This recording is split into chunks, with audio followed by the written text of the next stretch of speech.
एक समय की बात है। आगरा का राजमहल हमेशा की तरह रोशनी, संगीत और हंसी से गूंजता रहता था।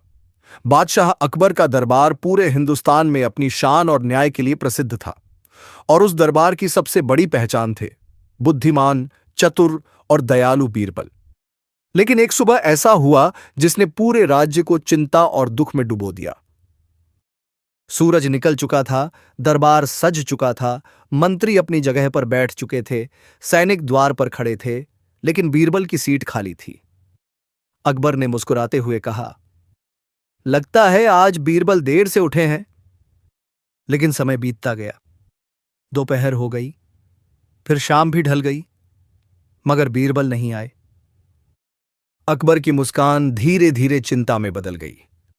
उन्होंने सैनिकों को आदेश दिया, तुरंत जाकर पता करो बीरबल कहां है। सैनिक दौड़ पड़े। कुछ देर बाद वे लौटे, लेकिन उनके चेहरे पर डर था। जहां पनाह, बीरबल अपने घर पर भी नहीं है। यह सुनते ही अकबर की आंखें फैल गईं। क्या मतलब? बिना बताए कहां चले गए? उधर बीरबल के घर का हाल इससे भी ज्यादा दर्दनाक था। उनकी पत्नी रात भर रोती रही थीं, आंखें सूज चुकी थीं। घर के आंगन में दीपक जल रहा था और वह हाथ जोड़कर भगवान से प्रार्थना कर रही थीं। हे प्रभु, मेरे स्वामी जहां भी हों, उन्हें सुरक्षित रखना। उन्होंने हर जगह खोज करवाया, रिश्तेदारों के यहां, मित्रों के यहां, मंदिरों में, बाजारों में, लेकिन बीरबल का कहीं पता नहीं था। पूरा नगर बेचैन हो उठा। लोग आपस में बातें करने लगे। क्या किसी दुश्मन ने बीरबल को बंदी बना लिया? क्या वे किसी संकट में फंस गए? या फिर कोई अनहोनी हो गई? दरबार के मंत्री भी परेशान थे, क्योंकि बिना बीरबल के दरबार सूना लग रहा था। अकबर अब पहले जैसे नहीं रहे थे। वे रात रात भर जागते, महल की छत पर अकेले टहलते रहते।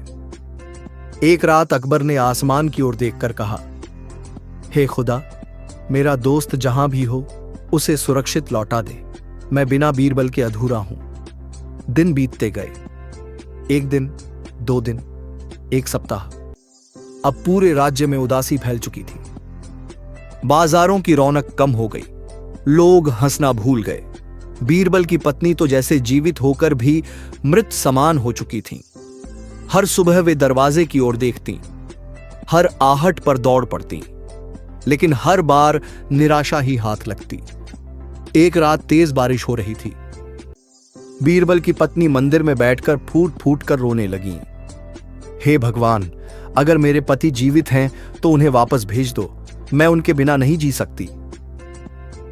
उनकी आवाज सुनकर मंदिर में बैठे एक बूढ़े साधु की आंखें भर आईं। साधु धीरे से बोले, बेटी, तुम्हारे पति साधारण मनुष्य नहीं हैं। वे एक बहुत बड़े उद्देश्य के लिए गए हैं। पत्नी ने कांपती आवाज में पूछा, आप जानते हैं वो कहां हैं? साधु ने गहरी सांस ली।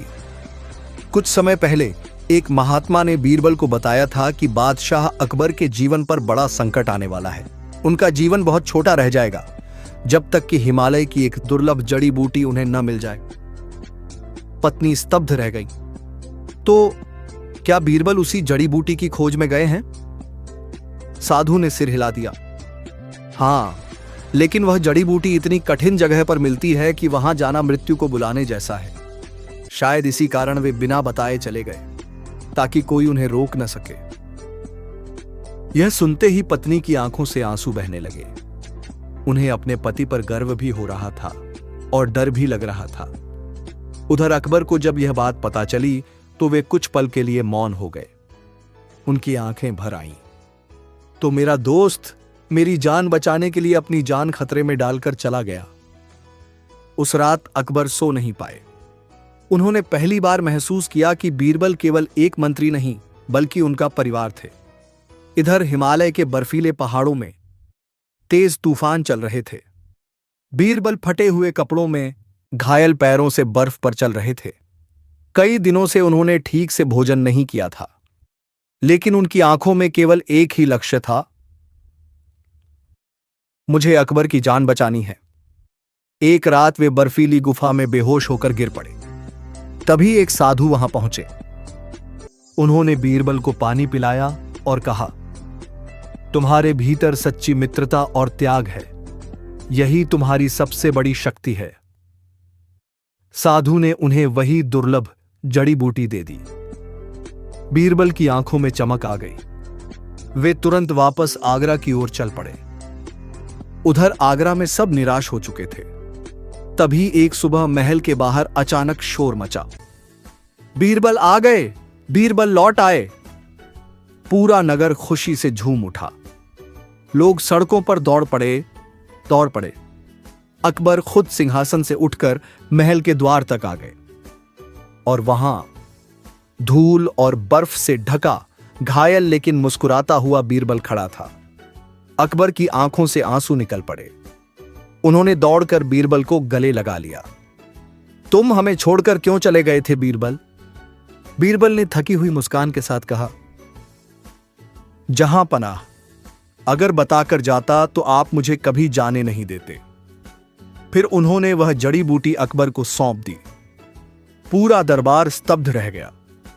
बीरबल की पत्नी दौड़ती हुई आई और उनके चरणों में गिरकर रोने लगी। आपने हमें इतना तड़पाया क्यों?